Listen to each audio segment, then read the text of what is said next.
Broadening your horizon is what every living being not only genuinely desires, but heartily pursues and intentionally invests in. For in the gathering of men, only those whose minds are in tune with the dynamics of the past, present, and future innovations, inventions, politics, and governance are respected. We are Spectrum Television, and broadening your horizon is our obsession. Risk on your decoder now to connect Spectrum Television on the frequency 12589, symbol rate 26250. That is frequency 12589, symbol rate 26250. Polarization horizontal, and join our online community at spectrumtvlive.ng. For further enquiries, please call 0704 158 5642 or 0704 541 7707. Spectrum Television, broadening your horizon.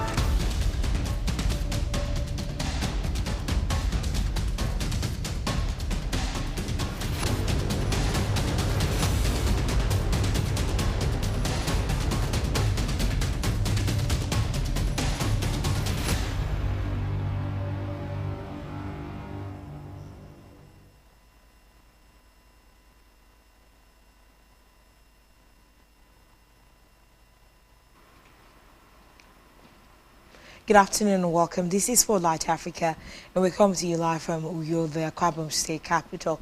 I am Uyai Imam.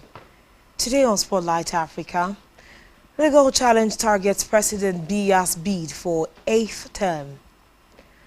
Japan unveils $5.5 billion plan AI training to boost Africa ties. Former Mali Prime Minister Mega charged with embezzlement. Security forces in Somalia confront Islamic State militants. Plus, South Africa looks to enhance global cooperation in face of sweeping U.S. tariffs.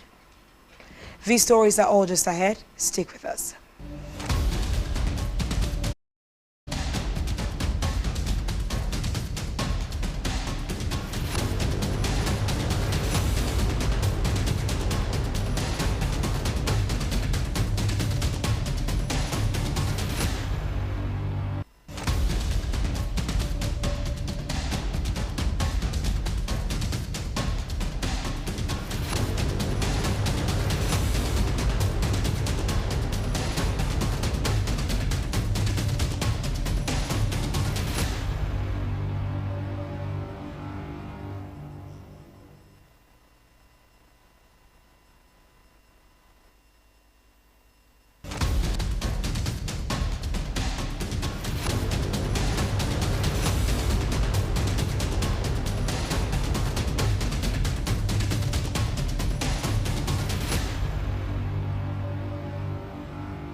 Good afternoon and thanks for joining us.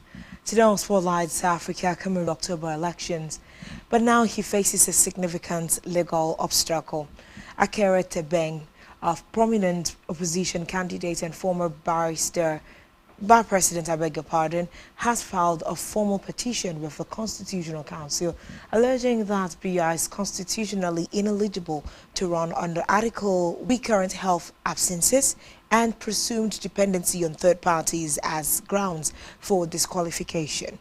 Muna emphasizes that it is not a political attack but Biya's major rival, Maurice Kamto, from the Human Rights Watch, has condemned the decision, and pro-Kamto protesters were tear-gassed during demonstrations in Yaoundé. In another development, at the 9th Tokyo International Conference on African Development, TICAD-9, Japan's Prime Minister Shigeru Ishiba launched a bold push to deepen ties with Africa by proposing a new Indian Ocean Africa Economic Zone. Tokyo pledged $5.5 billion in loans arranged through the African Development Bank to advance sustainable development and help tackle Africa's mounting debt burdens.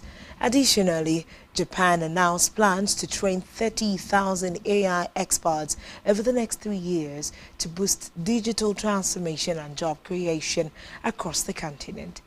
Echoing that, United Nations Secretary General Antonio Guterres called for broader global reforms. Meanwhile, Angola's president and African Union chair João Lourenço acknowledged the critical financial hurdles facing the continent. TCAT 9, attended by roughly 50 African countries alongside global organizations, in Japan's latest efforts to reclaim as U.S. engagement wanes and China's presence grows. The summit emphasizes collaboration in economy, peace, health, education, and climate, culminating in a Yokohama declaration to be announced later in the week. Away from that, former Malian civilian Prime Minister Shugal Mega has been charged with embezzlement of public funds. His lawyer, Sheikh Konari, announced this yesterday. Mega was remanded in custody following a hearing before the country's Supreme Court. Reports say no date has yet been set for his trial. Mega served as Mali's civilian head of government from June 2021, but was dismissed in November 2024 after he publicly criticized the junta in power. Jihadist group Jamaat Nusrat al-Islam wal Muslimin said it killed 21 soldiers and captured 2 others in a wide-scale attack in Mali on Tuesday. JNIM said they had taken control of military barracks and militia positions in Farabogo, southwestern Mali. Now, according to SAT intelligence group, which tracks communications by Islamist militants, reports say the Al-Qaeda affiliated group seized 15 military vehicles and more than 50 weapons during the onslaught. Mali's army confirmed its outposts in Farabogo and Birikiwere came under simultaneous attacks early Tuesday, but declined to release a casualty toll.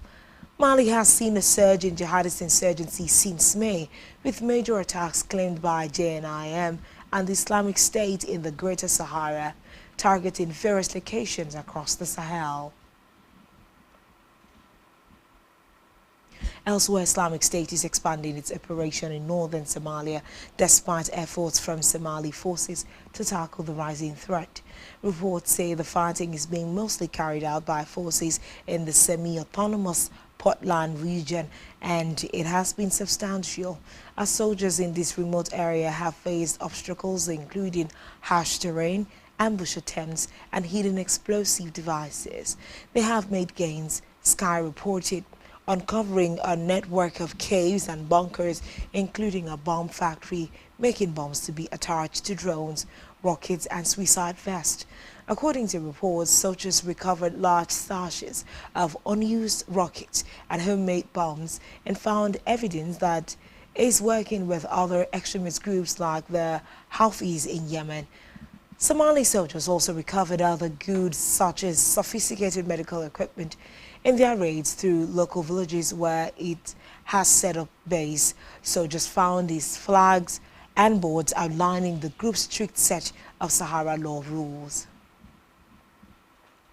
Over now to South Africa, where economists are arguing and urging enhanced global cooperation, stressing the urgent need to counter American trade policies that have severely disrupted exports and could exacerbate job losses in an already struggling economy.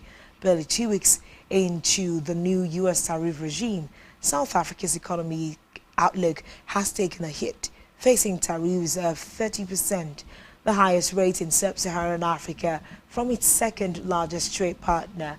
South Africa's growth forecasts for this year and next have both been reduced.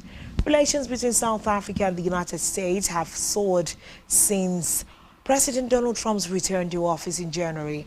Trump has been highly critical of the country's government over a new land law he claims discriminates against white people. The Trump administration expelled Ibrahim Rasool, South Africa's ambassador to Washington, in mid-March, accusing him of being a race-baiting politician to the Trump administration. Several sectors accounting for about 35% of all U.S. exports remain exempt from the tariffs.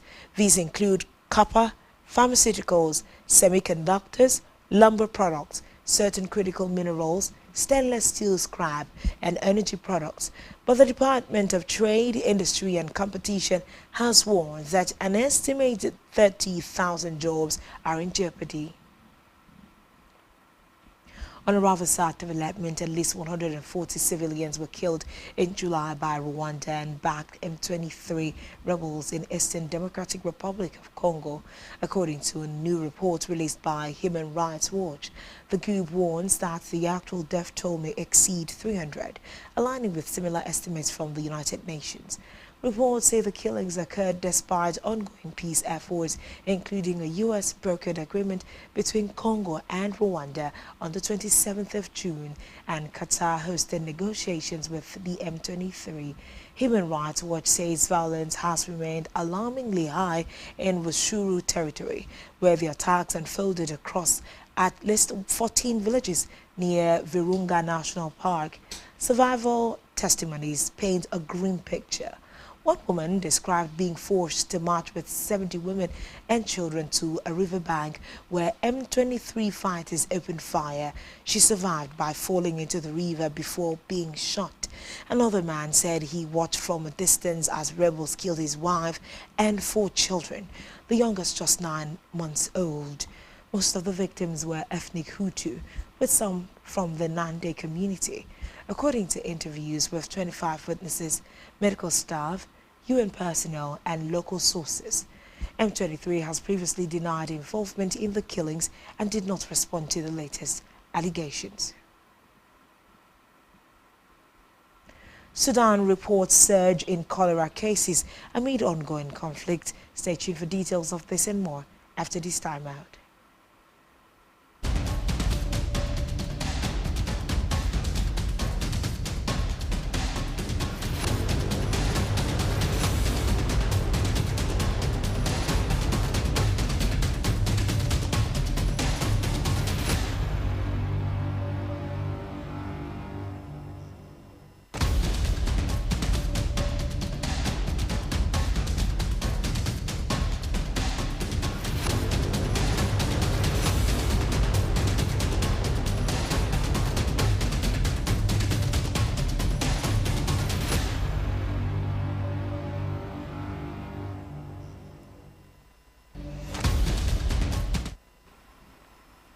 Welcome back and thanks for staying tuned. And now to the rest of the stories in Spotlight Africa. Sudan's health ministry has reported 1,575 new cholera infections and 22 deaths, bringing the total confirmed cases to over 101,000, with 2,515 lives lost since the outbreak was officially declared in August 2024. The epidemic has now spread to all of 18 states of the country, a devastating escalation in a nation already overwhelmed by war. Reports say since April 2023, Sudan has been engulfed in violent conflict between the Sudanese military and the Rapid Support Forces. According to the United Nations, more than 20,000 people have been killed and over 14 million have been forced to flee their homes.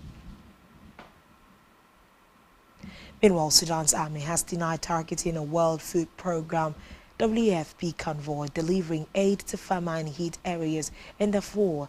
The Rapid Support Forces RSF had blamed the army for Wednesday's airstrike in Melit, a town under RSF control. The WFP said 3 of the convoy's 16 trucks were damaged and caught fire, but all staff were safe. The organization is assessing the full impact and gathering more information. Sudan has been in a civil war since April of 2023 after a power struggle erupted between the army and the RSF, triggering one of the world's worst humanitarian crises. Both sides have used drones in the conflict, and attacks on aid operations have become frequent. The convoy was heading to a famine-affected village near Melit, about 90 kilometers northwest of El Fasher, which the RSF has besieged for over a year. Both the army and RSF have been accused of obstructing aid deliveries and using starvation as a weapon of war.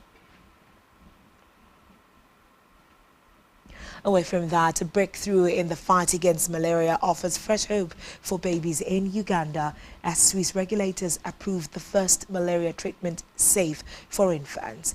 The new drug, known as Coatem Baby or Remit Baby, is specifically formulated for newborns and infants under 5 kilograms and age group previously left out of treatment plans.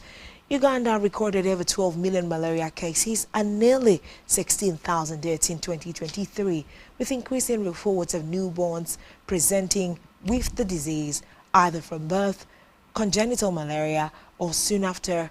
Until now, doctors had to adjust dosages of medications intended for older children, raising concerns about safety and effectiveness. The new drug combines two antimalarials in doses tailored for infants, helping ensure accurate treatment and reducing the risk of drug resistance. And to conclude Spotlight Africa today, the United States government has expanded efforts to deport migrants by pressuring foreign governments to accept individuals who are not even their own citizens.